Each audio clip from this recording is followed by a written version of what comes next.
बात उत्तराखंड की कर लेते हैं। देखिए, उत्तराखंड में आई आपदा ने इस बार कई इलाकों में भारी तबाही मचा दी है। बादल फटने की घटनाओं से जान माल का बड़ा नुकसान भी हुआ है और कई सड़कें और पुल क्षतिग्रस्त हो गए हैं।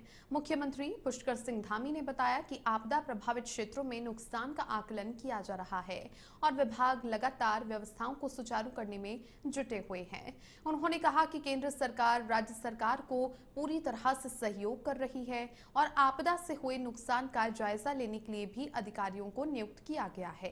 केंद्र और राज्य सरकार मिलकर प्रभावित क्षेत्रों में जनजीवन को सामान्य करने के प्रयास कर रही हैं और केंद्र ने भरोसा भी दिलाया कि हर तरह की मदद दी जाएगी।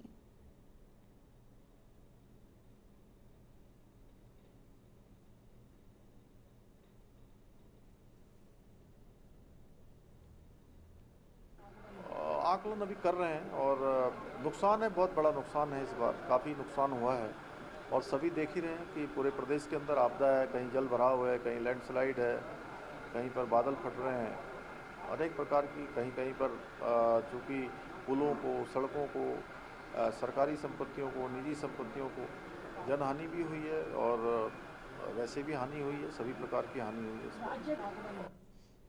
आगे बढ़ते हैं। उत्तराखंड के चमोली जिले के नारायणबगड़ ब्लॉक के धुलेट गांव में भूस्खलन से 22 परिवारों के घर खतरे में आ गए हैं। गांव के आवासीय भवनों के ठीक नीचे जमीन खिसकने से कई मकानों की नींव कमजोर हो गई है, जिससे ग्रामीण डर और चिंता में है।